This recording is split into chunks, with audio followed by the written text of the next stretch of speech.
Hi, I'm Michael Clinchot. I'm a seventh and eighth grade science teacher at the John D. O'Brien School. And today we have Jean McCabe, and I am a retired Boston Public School teacher from the Edwards Middle School in Charlestown. Jeannie's an expert on diversity of life, which is why she agreed to join us today. So today we'll be talking about Investigation 1, What is Life, in the Diversity of Life unit. The student learning outcomes for Investigation 1, to develop an operational definition of life and to investigate unknown materials to determine common characteristics of life. Any Words of wisdom? Insights. Or what is generally about? This investigation helps the students wrestle with or develop an operational definition of what is life, what are living things, what are non-living things, in the process of doing a variety of introductory investigations and observations of different types of materials. Huh. Sounds interesting. So, are there any pieces of advice, wisdom that you've come up with that you can offer for being successful in this investigation? Well, we did mention in the overview as far as consulting the teacher guide, and one of the things, of course, is to plan ahead and to be able to read a few pages ahead so that you are ahead of yourself. The first part of the investigation is working with camphor, which is a great hook. Mothballs, no? Mothballs, yes, and it is a very intriguing demonstration when it works. If the day is too humid and you put your particles of camphor into that petri dish and they just sit there, you're not going to get the excitement that you might get if they are actually reacting to the water and moving around quickly. This is what you're looking for. Be careful. Be sure you do it before you show the children so it actually does work.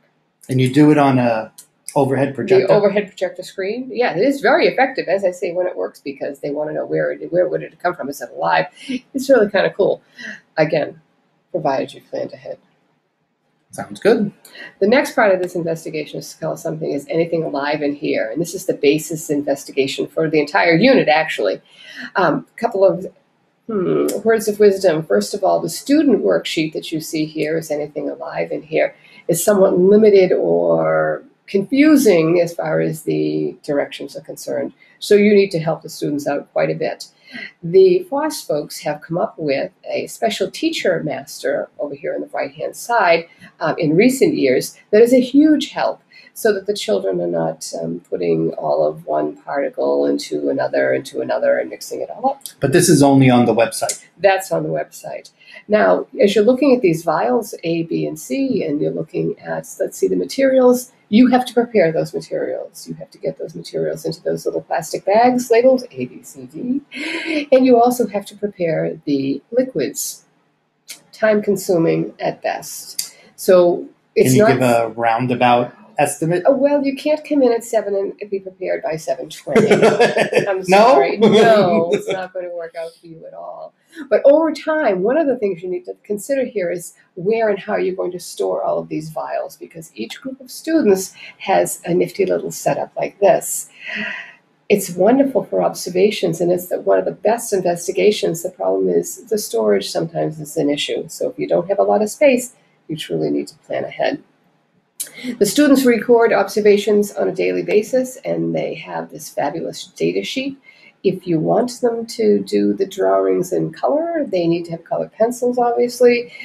There aren't color pencils in the kit, so that's something you need to either plan for yourself or make sure they are ready. When observations are finished, and then they have accumulated all their data, you then have life in different environments where the groups share the whole class data. That way, kind of like, we all didn't have the same liquid, even though it looked like the same liquid, because their results are different. So this step is really necessary, because this is where they come to grips with that living, non-living, dead, and dormant terms that you're going to want them to use over the whole course of the unit. So this is not just the kids filling out this sheet. It really has to be discussion around this. Because this is an overhead transparency as well. And as you lead the class in the discussion, you're able, obviously, at that point in time, to be able to say, okay, here's the seeds here, they did nothing, but here, oh, look at this environment over here, they're flourishing, as we just saw in the previous slide. And as you said, they keep referring back to this. Yes, over time. Yes, this is important for them to keep a handle on it. We mentioned in the overview to be certain that you prepare for future investigations. There are 3 things here in investigation 1 that you need to do so that you'll be ready later on. One is the creation of mini ponds, pictured here. The second is to have some plant cuttings so that you can show other ways that plants propagate over time. I can't do this overnight. Clearly not, Michael. So one thing, just like the Is Anything Alive in Here vials, where are you going to store all those mini ponds? Do you have 4 classes with, 6 mini ponds? Where are you going to put them over time? Now, do you have the kids bring in Yes. the leaves? Organic materials, yes, that's a part of a home lesson assignment to bring them in. I usually give them a sandwich bag and say, bring back some that's living a good idea. things. Even rocks, we put them in as well. Any other types of organic matter. Sounds good. So those are 2 things. One more thing that they recommend that you do during this investigation is start the brine shrimp culture that you will need at the end of investigation 2. You will also, of course, have started a brine shrimp culture in several of your groups because one of the groups has salt water. And if I remember correctly, sometimes you don't get a good batch. That is correct. Sometimes you don't get a good batch. And so it's good to plan ahead a couple of cultures just in case. Or, maybe you could get some shrimp from some other teacher. You never know. Well, that's some great advice. Okay, well, good luck with it. We'll be back with investigations 2, 3, and 4. See you then.